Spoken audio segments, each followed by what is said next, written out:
आज हम लोग पढ़ेंगे मुगल साम्राज्य के बारे में। मुगल साम्राज्य का संस्थापक कौन था?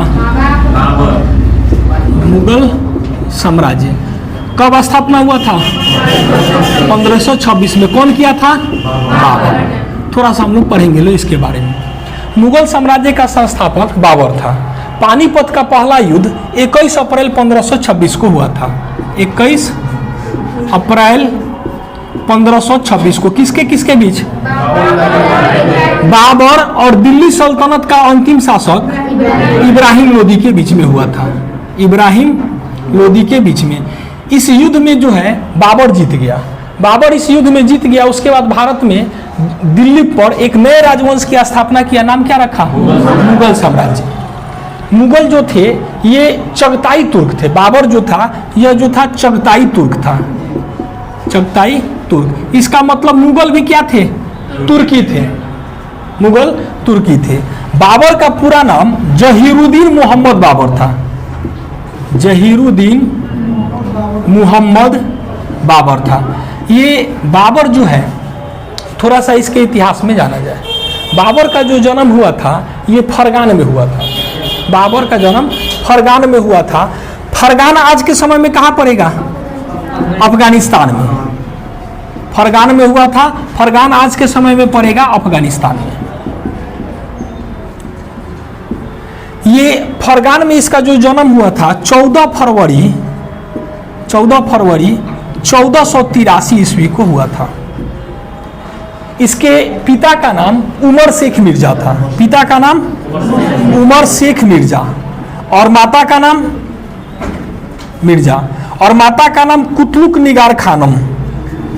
कुतलुक निगार खानम।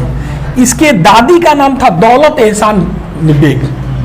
इसके दादी का नाम दौलत एहसान बेग। दौलत एहसान बेग ये कौन थी? दादी थी। समझिए लो। ये बाबर के पिता जो है, बाबर के पिता उमर शेख मिर्जा फरगान के शासक थे। उमर शेख मिर्जा की मृत्यु जो है ये 1494 ईस्वी में हो गई। 1494 ईस्वी में उमर शेख मिर्जा की मृत्यु हो गई।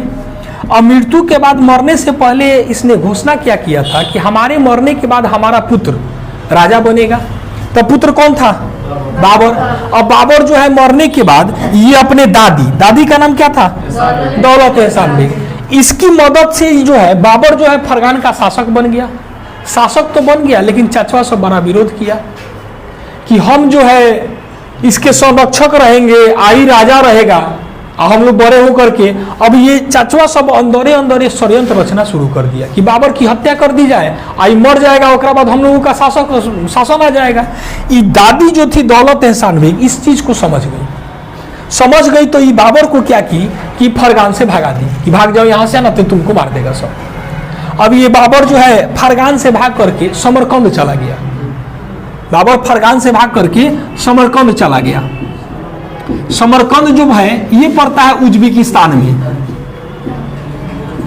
ये समरकंद पड़ता है उज्बेकिस्तान में।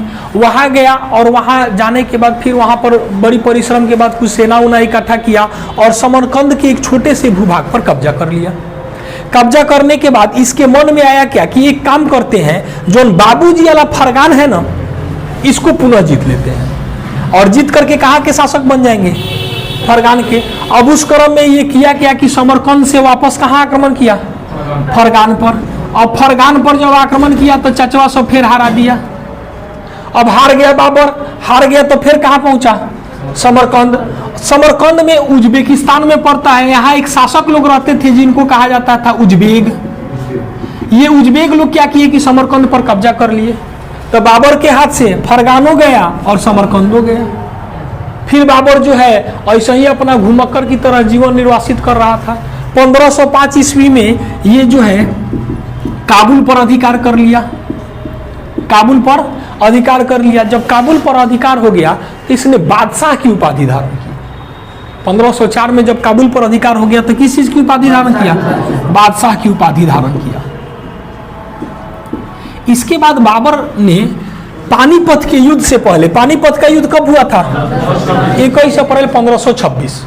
पानीपत के युद्ध से पहले भारत पर 5 बार आक्रमण किया था। बाबर पानीपत के युद्ध से पहले भारत पर 5 बार आक्रमण किया था। सबसे पहला जो आक्रमण किया था ये किया था 1519 ईस्वी में, यूसुफजाई जातियों पर किया था, जिसपे बाजौर और भेरा को इसने जीत लिया। बाजौर और भेरा को इस पर ने क्या किया, जीत लिया। बाजौर और भेरा, और भेरा जो है ना, इसी भेरा के अभियान में बाबर ने सबसे पहले बारूद का प्रयोग किया था। तोप नहीं, बारूद का प्रयोग। उससे पहले अभी तक भारत में जितना भी युद्ध हुआ है उसमें किसी भी युद्ध में बारूद का प्रयोग नहीं हुआ था। जितना भी युद्ध लड़ा गया था कौन चीज से, तलवार से, भाला से, तीर धनुष से, लेकिन अभी तक शस्त्र का प्रयोग नहीं हुआ था। सबसे पहले बारूद का प्रयोग किस अभियान में किया था, भेरा के अभियान में किया था। इसके बाद यह जो है 1520 में लाहौर पर आक्रमण किया, लाहौर पर, और लाहौर को भी क्या किया, जीत लिया। इसके बाद ये जो है ये पंजाब पर आक्रमण किया 1524 में। पंजाब पर जब आक्रमण किया तो वहाँ का जो शासक था इब्राहिम लोदी का गवर्नर था पंजाब का, जिसका नाम था दौलत खां लोदी। क्या नाम था उसका, दौलत खां लोदी। दौलत खां लोदिया को जब ये पराजित कर दिया तो दौलत खां लोदिया ने कहा क्या कि हमको मारने से कुछ मिलेगा, अगर आपको धन चाहिए तो जाइए ना दिल्ली पर आक्रमण करिए, वहाँ अपार संपत्ति पड़ा है।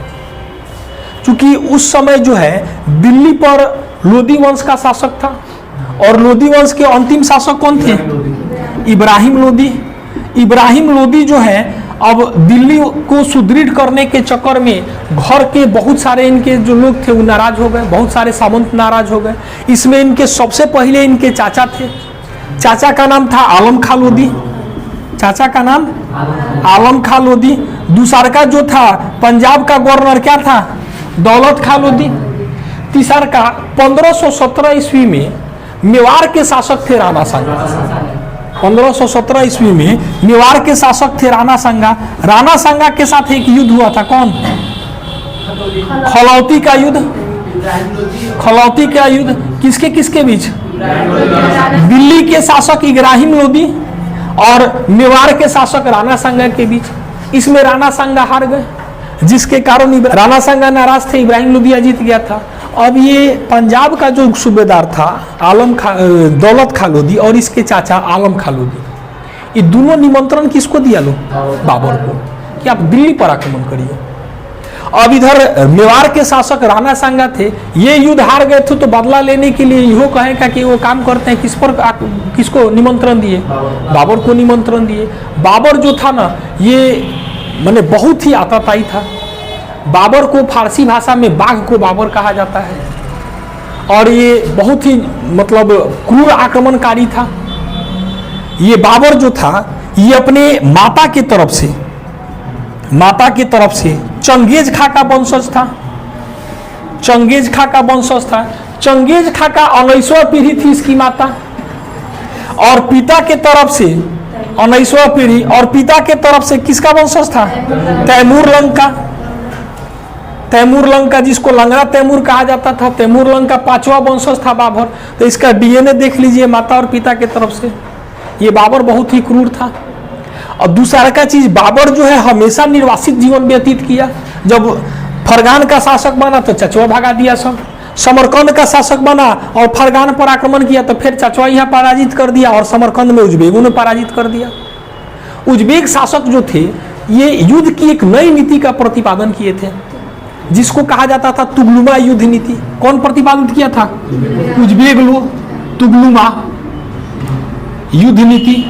ये तुगलुमा युद्ध नीति में होता क्या था कि सेना को सेमी सर्किल में ऐसे अर्धचंद्राकार सजाया जाता था, और दोनों तरफ से इधर से बारूद और तोप का प्रयोग किया जाता था। सामान्यतः इससे पहले जितना भी यूज होता था ट्रेडिशनल तरीके से, इधर से सेना खड़ी है और फिर इधर से सेना खड़ी है, और इधर के सेनापति कहेंगे आक्रमण और इधर के सेनापति आक्रमण, सामने सामने युद्ध होता था। सेमी सर्किल में सजाता था, इधर से बारूद का प्रयोग होता था। तो इस बाबर किससे सीखा था, उज्बेकों से। इधर जो थे दिल्ली के शासक इब्राहिम लोदी, इनके पास अनुभव की कमी थी। हालांकि सेना इनके पास 80,000 थी, इनके सेना में लगभग 1 लाख सैनिक थे, 1,20,000, जिसमें हाथी सेना, घोड़ा सेना, पैदल सेना सब कुछ था। बाबर के सेना में महज 15 से 20,000 सैनिक थे। लेकिन बाबर के पास एक अचूक चीज था जिसका नाम था तोप। और बाबर ने पानीपत के पहले युद्ध में किस चीज का प्रयोग किया? तोप का। हई कोनवा से लगा दिया तोप। अब जैसे एने से सेना जो है इधर से आक्रमण किया, वो इधर से तोप चलाना शुरू। इसके तोप चलाने वाले 2 बहुत ही जबरदस्त निशानेबाज थे। एगो का नाम था उस्ताद अली और एक का नाम था मुस्तफा। ये तोपंची थे। तोपंची का मतलब तोप चलाने वाला। उस्ताद अली और मुस्तफा, उस्ताद अली और मुस्तफा, ये 2 जो था इसका तोपंची बहुत ही जबरदस्त निशानेबाज था। जैसे तोप में भी अगर लंबी दूरी का आपको निशाना लगाना है तो उसके लिए किस एंगल से आपको चलाना होगा कि कहाँ जाकर के ये गिरेगा, इस सब चीज़ का अनुभव होना चाहिए। अगर पहाड़ी युद्ध हो रहा है, सेना जो है पहाड़ के उस साइड में आतंकवादी है, तो कौन एंगल से हम तोप चलाएंगे कि आकर के यहाँ गिरेगा। अगर सामने तो चलाएंगे तो यहाँ पहाड़ में लड़ जाएगा, तो किस एंगल से चलाएंगे, कितना एंगल पर चलाएंगे कि उसके क्षेत्र में जाकर के गिरेगा। मान लीजिए कि हमारी सेना यहाँ से यहाँ तक आगे बढ़ गई है, अब हम यहाँ से तोप लगा करके चलाया, यही जगह गिर गया, तो होना चाहिए ना। ये क्या होना चाहिए? ऐसा एंगल की इधर आकर के विपक्षी दल के ओर आकर के तोप गिरे। तो इसके 2 निशानेबाज थे, क्या नाम था? उस्ताद अली और मुस्तफा। ये तोपंची थे, बहुत ही जबरदस्त। ये बाबर किया क्या कि पानीपत के युद्ध में ये तोप का प्रयोग किया और ये जो था उस समय का अचूक निशान चीज था। ये इसके बारे में हम लोग एकदम अज्ञान थे, लोग कुछ पता ही नहीं था कि है क्या। एकदम सेना में अफरा तफरी मच गई और बाबर देखते देखते ही पानीपत का युद्ध क्या हुआ? जीत लिया। अब जो है इब्राहिम लोदी युद्ध में हारे गए और हार गए तो बाबर ने इनकी क्या किया? हत्या कर दिया। दिल्ली सल्तनत का एकमात्र सुल्तान इब्राहिम लोदी था जो युद्ध भूमि पर मारा गया था। बाकी सभी के सभी क्या हुए थे? या तो कहीं इधर उधर मरे थे। युद्ध भूमि में एकमात्र सुल्तान मरने वाला कौन था? इब्राहिम लोदी। और बाबर जो है पानीपत का युद्ध जीत लिया। 21 अप्रैल 1526 को पानीपत का युद्ध हुआ बाबर और इब्राहिम लोदी के बीच। अब जीतने के बाद ही देखा क्या कि इससे पहले हम निर्वासित जीवन व्यतीत किए हैं। फरगान पर चचवा कब्जा कर लिया सब, समरकंद पर किया, फरगान पर आए तो उज्बेगवा कब्जा कर लिया सब। दिल्ली जो है ना रहने का सबसे बढ़िया जगह है। उसने घोषणा कर दिया कि अब जो है ना हम दिल्ली में रहेंगे। अब चूंकि इब्राहिम लोदी के चाचा आलम खां लोदी इस इंतजार में थे कि बाबर आएगा, आक्रमण करेगा, इब्राहिम लोदी को हरा देगा तो राज किसका हो जाएगा? हमारा हो जाएगा। इधर जो थे पंजाब के सूबेदार दौलत खां लोदी इहो ये फेरा में थे कि बाबर आएगा, आक्रमण करेगा, इब्राहिम लोदी को हरा देगा, हरा करके लूटपाट करेगा, चल जाएगा, उसके बाद दिल्ली हमारा। मेवाड़ के शासक राणा संगा यही फेरा में थे कि बाबर आएगा और आने के बाद जो है आक्रमण करेगा और अपार संपत्ति लूटेगा, लूट करके कहाँ चल जाएगा? फिर काबुल चला जाएगा और उसके बाद दिल्ली हमारा। जब बाबर यहाँ पर आया तो घोषणा कर दिया कि अब हम न यहीं पर रहेंगे। अब जब ये बात कहा ये लोग में खलबली मच गया कि ले भाई अभी तो हो गया बवाली, तो और हम जो रहेंगे। इसके डीएनए के बारे में बताइए दिए। माता के तरफ से चंगेज खां का वंशज और पिता के तरफ से तैमूर लंग का वंशज। तैमूर लंग के बारे में आप लोगों को पढ़ाए हैं पहले। कब आक्रमण किया था? 1398 में मोहम्मद शाह के समय में। बाबर ने अपनी आत्मकथा तुजुक ए बाबरी, बाबर जो है अपनी आत्मकथा कौन लिखा है? तुजुक ए बाबरी। किस भाषा में लिखा है? तुजुक ए बाबरी। फारसी में नहीं लिखा है, तुर्की में लिखा है। ये तुर्की भाषा में लिखा है। इसमें लिखा है क्या बाबर ने कि जब हम दिल्ली पर आक्रमण किए थे तो उस समय 5 गो दिल्ली पर मुस्लिम राज्य, भारत में 5 गो मुस्लिम राज्य और 2 गो हिंदू राज्य था। मुस्लिम राज्य में दिल्ली था, बंगाल था, मालवा था, गुजरात था, बहमनी था। हिंदू राज्य में विजयनगर और एगो मेवाड़। विजयनगर जो था, विजयनगर के उस समय शासक कौन थे? कृष्णदेव राय, केडीआर कृष्णदेव राय उस समय शासक थे। कृष्णदेव राय के बारे में बाबर ने अपनी आत्मकथा तुजुक ए बाबरी में लिखा है क्या कि कृष्णदेव राय जो थे विजयनगर के सबसे शक्तिशाली शासक थे और साथे साथे वो भारत के भी सबसे शक्तिशाली शासक थे। कौन? कृष्णदेव राय। तो सवाल पूछता है कि कृष्णदेव राय किसके समकालीन थे? समकालीन का मतलब क्या हुआ? सब, हाँ, एक समय में। एज से मतलब नहीं है। जैसे आप लोग क्लास में पढ़ रहे हैं लोग, तो सब आदमी 10 बजे वाले बैच में है ना, इसमें कोई जो है फर्स्ट ईयर में होगा, कोई सेकेंड ईयर में होगा, किसी का ग्रेजुएशन कंप्लीट होगा, लेकिन एक क्लास में है तो आप लोग क्या हुए? समकालीन। तो जिस समय बाबर आक्रमण किया था उस समय विजयनगर के शासक कौन थे? कृष्णदेव राय। तो इसलिए एक दूसरे के क्या हो गए? समकालीन हो गए। और बाबर जो है जैसे यहाँ पर घोषणा किया कि नहीं, बस राणा सांगा इसके विरोध में खड़े हो गए, तो बाबर के मन में हुआ, बाबर के मन में आया कि सबसे अगर पानीपत के युद्ध के बाद अगर जरूरी है किसी को हराना तो किसको? राणा सांगा को। चूंकि राणा सांगा एक क्षत्रिय शासक थे, इसके मन में भी डर था कि भारत के क्षत्रिय बड़ा बहादुर होते हैं। इस चीज को लेकर के इसका राणा सांगा के साथ युद्ध करना अनिवार्य हो गया। अब थोड़ा सा पहले इसके बारे में बता देते हैं। राणा सांगा बाबर जैसे युद्ध जीता, युद्ध जीतने के बाद दिल्ली में अपार लूटपाट किया। लूटपाट में इसको अपार संपत्ति मिला। उसी संपत्ति में इसको कोहिनूर हीरा मिल गया। बाबर जो है ना, जितना संपत्ति लूटा था अपने सगे संबंधियों में बराबर बराबर बांट दिया, और साथे साथे काबुल का जितना भी लोग रहते थे सबको एक एक चांदी का सिक्का दिया, सभी नागरिक को। और बाकी संपत्ति अपने सगे संबंधियों में क्या किया? बांट दिया। इसी चीज को लेकर के बाबर ने कलंदर की उपाधि धारण किया था। जब धन का बंटवारा किया, किस चीज की उपाधि धारण किया? कलंदर की उपाधि धारण किया था। तो पानीपत के युद्ध के बाद जो है बाबर ने लूट के धन में जो बट किया, उसके बाद बाबर ने कलंदर की उपाधि धारण की। और उसी धन के लूटपाट में बाबर को जो है कोहिनूर हीरा मिला। और कोहिनूर हीरा जो मिला बंटवारा में किसको मिल गया? उसके बड़े पुत्र हुमायूं।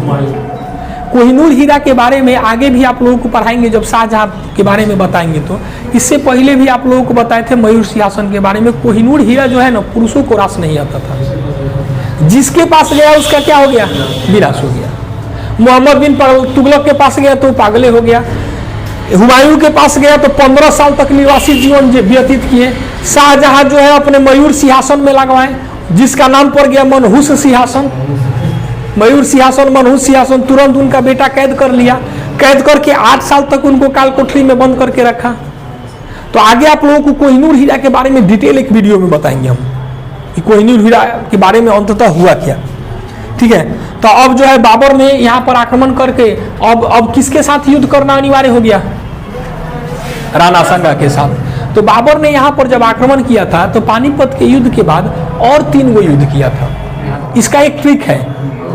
बाबर आया, पानी पिया, खाना खाया, चंदा लिया, घसक गया और से मर गया।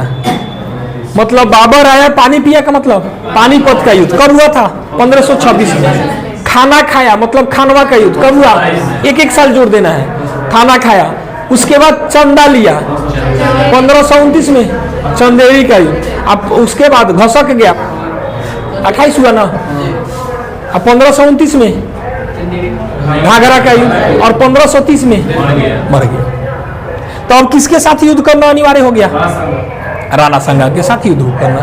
अब इसी बाबर का एक सेनापति था जिसका नाम था मीर बाकी। मीर बाकी ने क्या किया? ये जो है ये लूटपाट करते हुए पहुंच गया अयोध्या। और अयोध्या में हिंदू लोगों का एक मंदिर है जिसका नाम है राम मंदिर। ये राम मंदिरवा को किया क्या बाबर, क्या सेनापति मीर बाकी, कि उसको नष्ट भ्रष्ट कर दिया। और नष्ट भ्रष्ट करके वहां पर एक मस्जिद बना दिया और उस मस्जिद का नाम रखा बाबरी मस्जिद। मस्जिद का नाम क्या रखा? बाबरी मस्जिद। अब उस समय तो तोड़ के नष्ट भ्रष्ट करके बना दिया। उसके बाद मुगल शासकों लोगों का लगभग 250 साल तक शासन रहा। उस क्रम में कोई उस पर विवाद हुआ नहीं।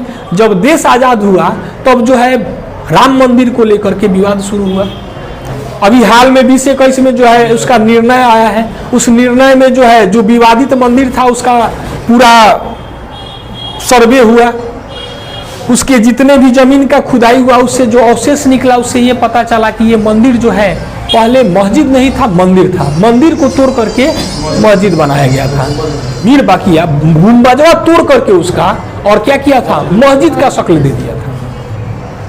बाकी सबका सब मंदिर का था। तो इसी चीज़ों को लेकर के विवाद था, जो सुप्रीम कोर्ट से निर्णय आया और ये विवाद जो है अब खत्म हो गया। अब राम मंदिर का निर्माण हो रहा है। बीजेपी की तरफ से भी नरेंद्र मोदी की सरकार है, इन्होंने कहा है क्या कि 1 जनवरी 2024 से हम लोगों के लिए मंदिर खुल जाएगा। तो ये 2024 से मंदिर में जो है ये 400 साल का विवाद जो है था हम लोगों का खत्म हो गया। इससे पहले राम मंदिर और बाबरी मस्जिद को लेकर के विवाद था। बाबरी मस्जिद के लिए सुप्रीम कोर्ट के जो 5 जजों का खंडपीठ बैठा था, उन्होंने 5 एकड़ जमीन सरयू नदी के उस पार दिया गया है कि आप लोग सरयू नदी के उस पार उसमें अपना मस्जिद बनाइए लो, कोई दिक्कत नहीं है। और इस पार जो विवादित जगह था वो सब जो है राम मंदिर के जिम्मे दे दिया गया है। तो ये मंदिर हम लोगों का अब विवाद खत्म हो गया है। तो ये विवाद कौन उत्पन्न किया था? बाबर का सेनापति था मीर बाकी। बाबर का सेनापति मीर बाकी था, वही विवाद किया था। तो अब हम लोग किसके बारे में पढ़ेंगे लोग? खानवा के युद्ध के बारे में। तो एक बार इसको रिवीजन कर लिया जाए। मुगल साम्राज्य का संस्थापक कौन था? बाबर का पूरा नाम क्या था? जहीरुद्दीन मोहम्मद बाबर। जहीरुद्दीन मोहम्मद बाबर। पानीपत का युद्ध कब हुआ था? 21 अप्रैल 1526। किसके किसके बीच? बाबर कौन तुर्क था? चगताई था। तुर्की थे लोग। चंगेज खा भी तुर्की था। तैमूर और तुर्की था। सब भले आकर के बाद में अफगानिस्तान में बस गया था सब। ये बाबर का जन्म कहाँ हुआ था? कब हुआ था? 1783 को। इसके पिता का नाम क्या था? माता का नाम क्या था? निगार खानम। दादी का नाम क्या था? दौलत एहसान बेग। बाबर जो है फरगान का शासक कब बना? 1494 में। 94 में बना तो चचवा से विवाद हो गया, और विवाद हो गया तो भाग के कहाँ चला गया? समरकंद उज्बेकिस्तान में पड़ता है, वहां गया। बाबर ने काबुल पर कब आक्रमण किया? कब जीत लिया? 1504 में। और जीतने के बाद कौन उपाधि धारण किया? बादशाह की उपाधि धारण किया था। बादशाह। पानीपत के युद्ध से पहले बाबर ने भारत पर 5 बार आक्रमण किया था। सबसे पहले 1519 में बाजौर और भेरा पर किया था। भेरा के युद्ध में सबसे पहले बाबर ने बारूद का प्रयोग किस युद्ध में किया था? भेरा के युद्ध में किया था। 1520 में इसने लाहौर को जीत लिया। 1524 में ये जो है पंजाब पर आक्रमण किया और दौलत खान लोधी को पराजित कर दिया।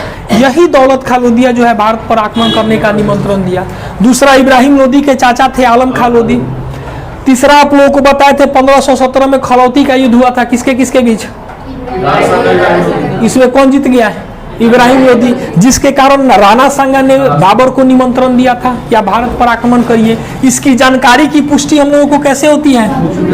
बाबर की आत्मकथा तुजू के बाबरी में स्पष्ट इसने लिखा है कि जब हम भारत पर आक्रमण किए थे तो दिल्ली सल्तनत का जो सूबेदार था इब्राहिम लोधी और मेवाड़ के शासक राणा सांगा के बीच में विवाद था। राणा सांगा निमंत्रण दिए थे और उसमें यह भी लिखा है कि पंजाब के शासक दौलत खान लोधी और इब्राहिम लोधी के चाचा आलम खान लोधी भी निमंत्रण दिया था दिल्ली पर आक्रमण करने का।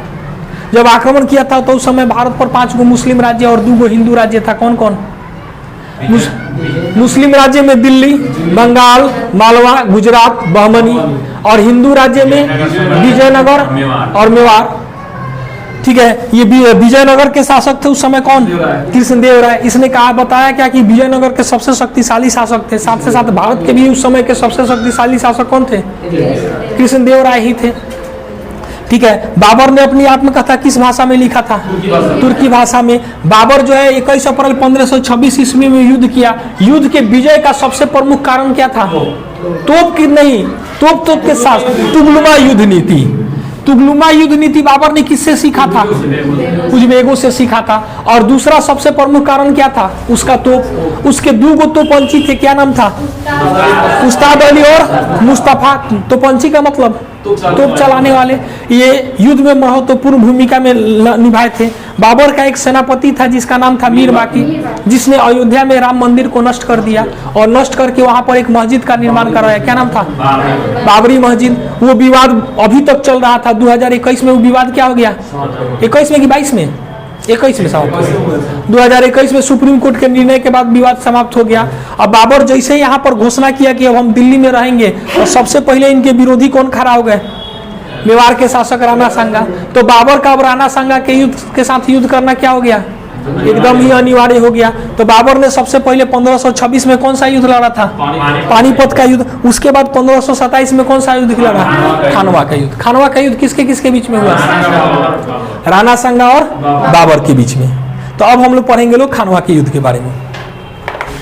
चलिए लो, आज के लिए बस, धन्यवाद।